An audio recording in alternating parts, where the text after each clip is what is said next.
Joining me now, Republican Senator Tom Cotton of Arkansas. The senator sits on the Armed Services, Intelligence, and Judiciary Committees and is a veteran of the wars in Iraq and Afghanistan. Senator, thanks for being with me.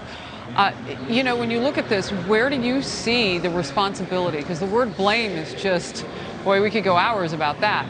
And apparently the Democrats are willing to go there. Harris, the responsibility for the conflict in Israel right now rests in one place and one place only, with Hamas and the Palestinian Islamic Jihad, two U.S. designated terrorist organizations who are firing thousands of missiles and rockets into Israeli cities. Israel has to be able to defend itself and to destroy Hamas's war machine. The Democratic Party, increasingly, though, is filled with people like Rashida Tlaib and Alexandria Ocasio-Cortez, who are in effect sympathizing with terrorists. I stand with the people of Israel and Israel's government as they protect themselves and they try to destroy these terrorist organizations. When you see the divide that's happening, and that video, let's pop it back up. I mean, not really a friendly conversation as it has been described between the President of the United States and the Congresswoman Tlaib, as you just mentioned. What can you tell us about what's going on inside politics here? Where very regrettably, there's a large and growing anti-Israel voice inside the Democratic Party. Frankly, some of them are just anti-Semitic. Joe Biden should be standing up to those anti-Israel voices like Rashida Tlaib and Alexandria Ocasio-Cortez, but it's obvious that he's caving in. He started by saying Israel has a right to defend itself. And then he said a few days ago that he supports a ceasefire. And then he said yesterday, or had his people say, that he gave Benjamin Netanyahu a really stern talking to. And just moments ago, he said he expects a significant de-escalation today. Who cares what Joe Biden expects? The people of Israel have a right and an expectation that they can protect themselves from thousands of rockets and missiles being fired into their cities. They should only de-escalate once they destroy Hamas's war machine. Joe Biden should stand up to the radical anti-Israel voices in the Democratic Party. Senator, real quickly before we move on, we opened this hour with our reporter Trey Yingst on the ground on the border of Gaza, and he was reporting to us that Hamas, I'm trying to figure out who they're trying to fight here. Hamas is shooting at the very aid trucks that Jordan is trying to send in for the Palestinian people. Hamas is vying for something, and it can't be on behalf of the Palestinian people because it's getting them killed. Yeah, the Rashida Tlaibs and the Alexandria Ocasio-Cortezes of the Democratic Party should get up on their moral high horse about Hamas because of all the humanitarian challenges in Gaza. All of the civilian deaths are a result solely of Hamas's actions. They bombed these crossings where humanitarian relief trucks are coming through. They launched missiles and rockets from children's nurseries and hospitals, hiding cowardly behind women and children. Israel does everything it can to protect innocent life. Hamas intentionally takes human life, including the lives of the Palestinians that have died in this conflict. All right, I'll move to this. Brian Fallon, a former top campaign aide to Hillary Clinton and the current head of the liberal dark money group Demand Justice, is calling for packing the U.S. Supreme Court and says President Biden's commission to explore the possibility is doomed from the start.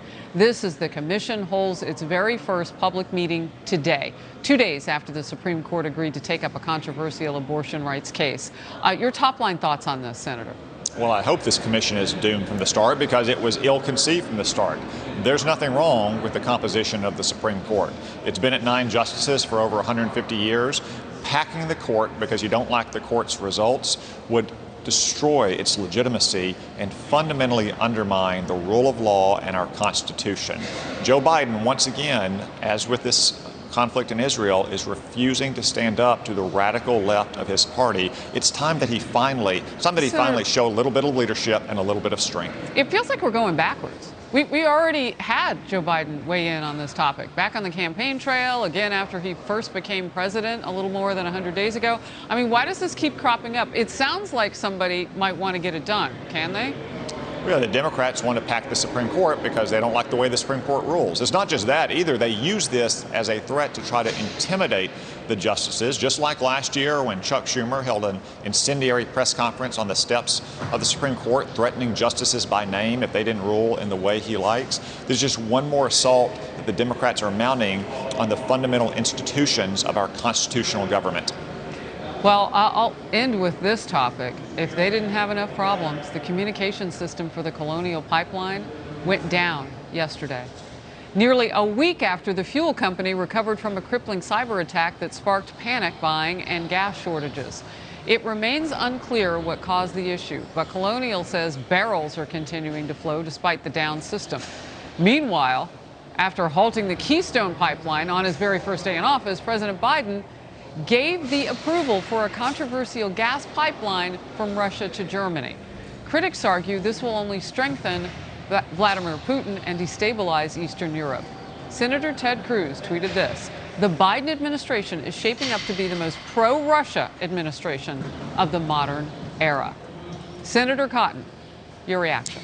Yeah, Joe Biden is shutting down American pipelines like the Keystone XL pipeline, but he's helping construct pipelines for Russia. This is Why? Vladimir Putin's #1 foreign policy priority, so he can make Western Europe more dependent on Russian gas, and so he can bypass our NATO allies to the east, isolating them further. Joe Biden apparently is going to allow this pipeline to go forward, even though he has power that Congress passed on a bipartisan basis to sanction the owners and the operators of this pipeline, I guess because he doesn't want to offend Germany's delicate sensibilities. It just goes to show you how Joe Biden is putting America last, that he's shutting down American pipelines to provide good, high-paying American jobs, yet he's letting Vladimir Putin build a pipeline to Western Europe despite his opportunity to stop it. Why would he do this? I mean, he knows it's not going to be pretty in 2022, whether in the House or the Senate. I mean, the president has to see this. Why would he shut down what makes us whole in the United States and then help the Russians? Why would he do that? Well, Joe Biden, like all these Democrats, spent the last 4 years pretending to be Jack Ryan out of a Tom Clancy novel for crass political reasons. But now that Joe Biden's in office, he's going back to his old ways of appeasing and coddling Russia. It's not just this pipeline. He gave them a no-strings-attached extension of a very one-sided arms control agreement. He pulled his own punches. He said that he wasn't going to sanction Russia as much as they deserve to be sanctioned for various cyber attacks on American companies. And now he's rewarding Vladimir Putin with a summit next month in some luxury European capital. Where is the mainstream media on this? I mean, we heard for more than 2 years, Russia, Russia, Russia, Russia, Russia against the former President Trump, and there was no there in the end, as we saw, because investigation after investigation, yet Biden does something like this and nothing? Crickets? Birds chirping? Nothing? Well, the mainstream media, like the Democrats, got all the mileage they could out of Russia, using it as a way to attack Donald Trump. Now that he's not in office, they're going back to their usual ways of attacking Israel for defending itself from terrorist organizations. Senator Tom Cotton, covered a lot with you today. Good to see you, sir. Thank you. Thank you.